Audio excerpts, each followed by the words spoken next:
The Last Days of Hillary. Commentary by Daniel Greenfield.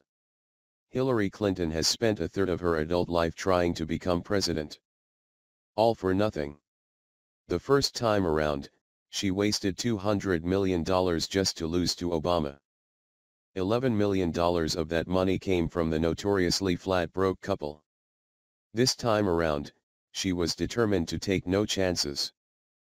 Together with her husband, she built up a massive war chest using money from foreign governments and speaking fees from nonprofits, funneled into her own dirty nonprofit and a complex network of unofficial organizations staffed by Clinton loyalists, secured an unofficial endorsement from Obama and carefully avoided answering questions or taking positions on anything.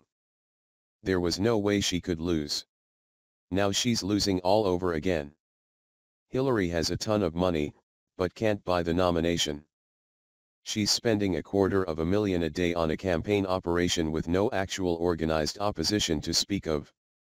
Even before Biden officially enters the race, she's falling behind the joke candidacy of Bernie Sanders in key states. Hillary Clinton's campaign has spent tens of millions of dollars without making an impact. She spent almost $1 million on polling only to see her poll numbers drop every week. She dropped $2 million on ads about her mother to try to make women like her. It didn't work. Nothing is working anymore. Obama gave Biden his blessing to run.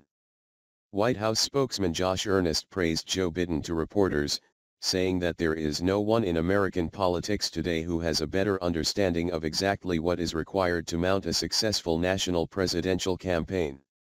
It wasn't a subtle message.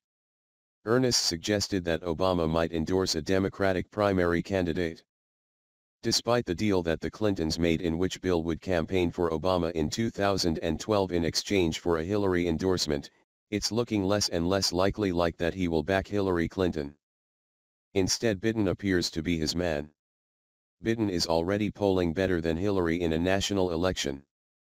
With Obama's backing, he can strip away Hillary's minority vote while Bernie Sanders takes the leftist vote.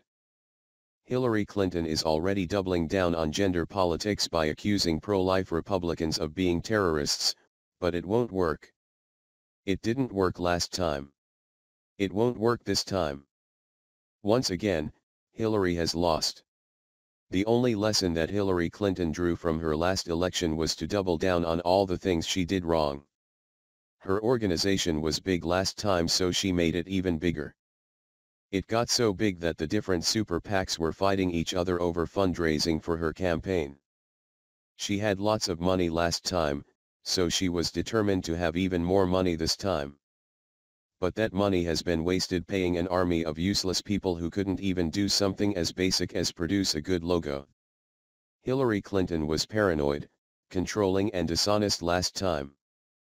She decided to be twice as paranoid and dishonest this time around, and it destroyed her image and her campaign. Even before the rope lines and the interview boycotts, the media hated her.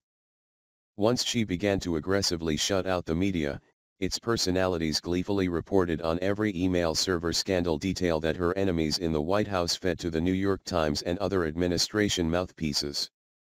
It wasn't a vast right-wing conspiracy or even a more real left-wing conspiracy that destroyed Hillary Clinton.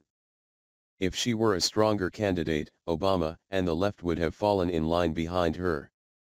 Once again, Hillary Clinton destroyed her own candidacy. The latest Quinnipiac poll shows that the top 3 words people associate with her are liar, dishonest, and untrustworthy.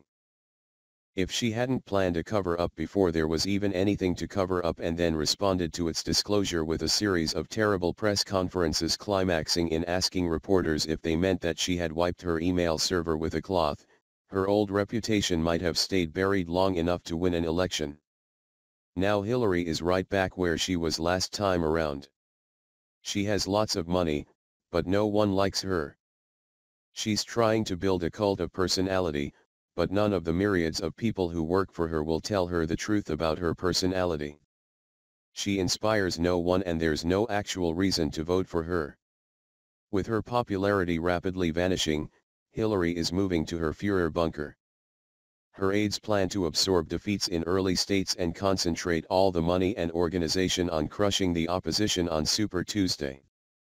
They're conceding that Hillary isn't going to out-campaign her rivals individually, but are betting that her war machine is big enough to destroy them in 11 states at the same time. Hillary still hasn't learned that she can't just buy an election.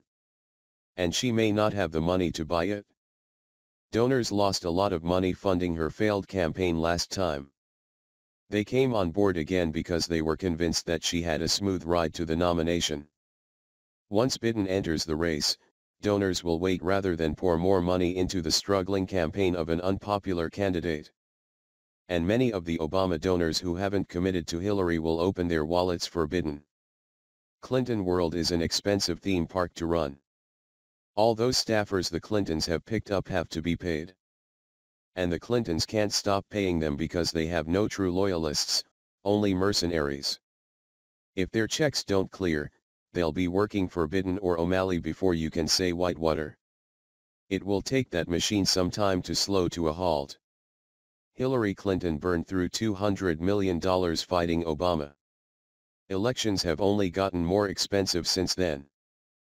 But her donors will learn the hard way that money alone can't make an unlikable politician with no charisma or compelling message, president.